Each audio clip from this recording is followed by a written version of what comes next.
జీ5 ఉండగా మీ favourite TV shows ని మీరు అస్సలు మిస్ అవ్వలేరు. Complete free. ఏయ్ ఎవరా నువ్వు? మొహానికి మాస్క్ పెట్టుకున్నాడంటే దొంగ అనుకుంటామ్మా. రేయ్ ఈ ఇల్లు ఎవరిదో తెలుసా? మాజీ ఎస్ఐది. ఈ ఇంటికే దొంగతనానికి వస్తావా? ఎంత ధైర్యం నీకు? పోతావా పోవా? ఇదిగో నేను అసలే కొత్తగా పెళ్ళైన దాన్ని, మహాపతివ్రతని. నా వైపు చూసావంటే కాలిపోతావు. నా ఒంటి మీద చేయేసావంటే బూడిదైపోతావు.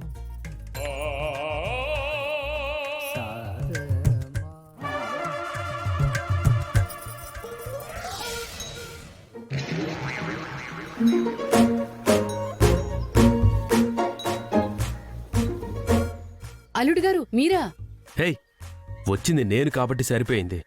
అదే వేరేవాడైతే దొంగను చూసి భయపడినట్టు కాకుండా వచ్చిన ఏదైనా చెయ్యని లీడిచ్చినట్టు మాట్లాడతావేంటి? ఏంటి అల్లుడు ముసుకేసుకుని వచ్చావు? మన అనుమానమే నిజమైంది. ఆ సూర్యకాంతం ఆ జర్నలిస్ట్ రాఘవ్ గారి ఇంటికి వచ్చింది. దేనికి? ఇంకా దేనికి? ఆ శవం తాలూకు ఫోటోలు సంపాదించి వాటితో చనిపోయింది నీ కూతురు కాదని నిరూపించడానికి. అయ్యో, ఇదిగో చూడండి, ఇవే ఆ ఫోటోలు.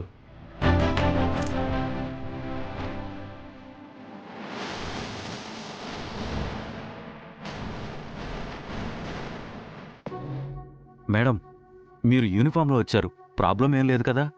దోషుల్ని పట్టుకోవడానికి ఒక్కోసారి ఇదే యూనిఫామ్ అడ్డుపడుతుంది, ఒక్కోసారి హెల్ప్ అవుతుంది. ప్రాబ్లం వస్తే నేను చూసుకుంటాను. నువ్వు వెళ్ళి వన్నికలో శవం కావాలని డబ్బు ఆశ చూపించు. వాడు బయటపడ్డా మనం గెలిచినట్టే. మేడం, మీరా మాత్రం ధైర్యం ఇస్తే చాలు. నేనెందుకు భయపడతాను మేడం?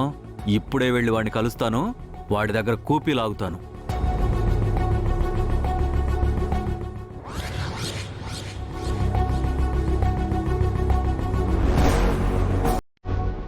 పులి, మేడం నువ్వు వెళ్ళు, నేను వస్తాను.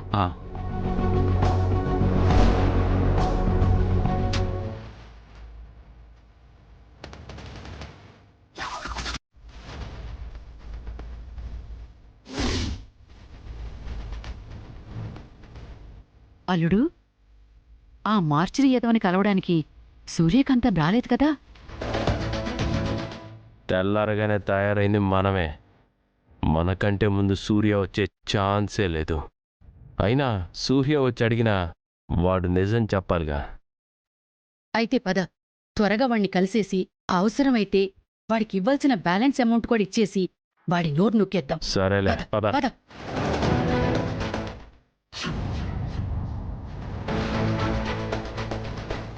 నమస్తే. ఎవరు నువ్వు? అదేంటి, నిన్న శవం కావాలని ఫోన్ చేస్తే ఇవాళ రమ్మన్నావు కదా? ఓ నువ్వా, మర్చిపోయానండి.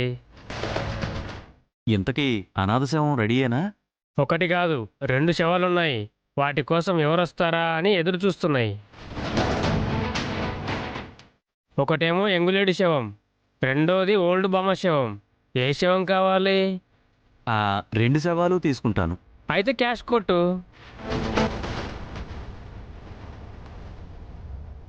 ఇస్తాగాని ఇలా వచ్చిన అనాథ శవాలన్నింటినీ నువ్వు అమ్మేసుకుంటుంటే డాక్టర్లకు డౌట్ రాదా? వాళ్ళకి బ్రతుకున్న వాళ్ళనే చూడడానికి టైం లేదు, ఇక శవాల గురించి వాళ్ళేం పట్టించుకుంటారు? నువ్వు చాలా గ్రేట్ బాస్. శవాల మీద కూడా డబ్బులు సంపాదిస్తున్నావు. అవును, గతంలో కూడా ఇలాగే ఒక అమ్మాయి శవాన్ని అమ్మినట్టున్నావు. ఎస్, బాబ్జీ అని ఓ పోలీస్ కావాలంటే ఆ శవాన్ని నేనే అమ్మాను. అయినా ఆ విషయాన్ని నీకెందుకు? లోపలికెళ్ళి శవాలను చూసుకో, పేమెంట్ చేసుకో.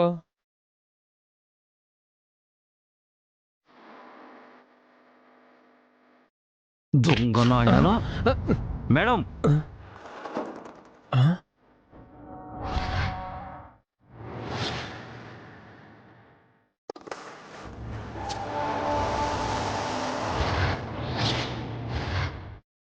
మేడం, వీడు శవాలు అమ్ముకోవటం నిజమే. మేడం నాకేం తెలియదు మేడం. నేను ఏ శవాన్ని అమ్మలేదు madam. Madam, madam, normal madam, madam, madam, చెప్పరా? ప్లీజ్ మేడం, మేడం, నిజం చెప్పు. మేడం, చెప్పండి మేడం, మేడం, మీకు దండం పెడతా మేడం.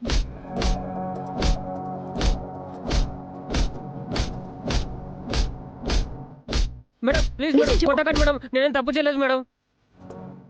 నిన్ను కొట్టడం కాదురా, నిన్ను ఇక్కడే ఎన్కౌంటర్ చేసేయాలి. అల్లుడు, సూర్యకాంతం పోలీస్ డ్రెస్లో ఉందేంటి? ఆ ఇన్ఛార్జి గారిని భయపెట్టడానికి వేషం వేసి ఉంటుంది. చెప్పు, అనాథ శవాలని అమ్ముతున్నావా లేదా? ఇలాంటి పనులు చేస్తున్నందుకు ఇప్పుడే నిన్ను ఎన్కౌంటర్ చేస్తాను. ఆ? వద్దు మేడం, ప్లీజ్ మేడం, పెళ్ళం పిల్లలు కలవండి మేడం. మీరు నన్ను కాల్ చేస్తే వాళ్ళు అనాథలు అయిపోతారు మేడం. అయితే నువ్వు బాబ్జీకి శవ నమ్మిన విషయం కమిషనర్ గారి ముందు ఒప్పుకోవాలి. ఒప్పుకుంటే లోపలేస్తారు కదా మేడం. ఒప్పుకోకపోతే ఇక్కడే చస్తావు. లోపలికెళ్తావా, పైకెళ్తావా? నువ్వొచ్చి నిజం చెప్తే నిన్ను అరెస్ట్ చేయకుండా కమిషనర్ గారితో నేను మాట్లాడతాను. అలాగే మేడం, అలానే చెప్తాను మేడం. అయ్యో, పులి, పదరా. పద, పద. కొంప మునిగిపోయింది అల్లుడు. వీడు గాని కమిషనర్ గారి ముందు నిజం చెప్పాడంటే మనకి అండమాన్ జైలే. అంతవరకు రానివ్వను. ఈలోపే ఏదో ఒకటి చెయ్యాలి. పద.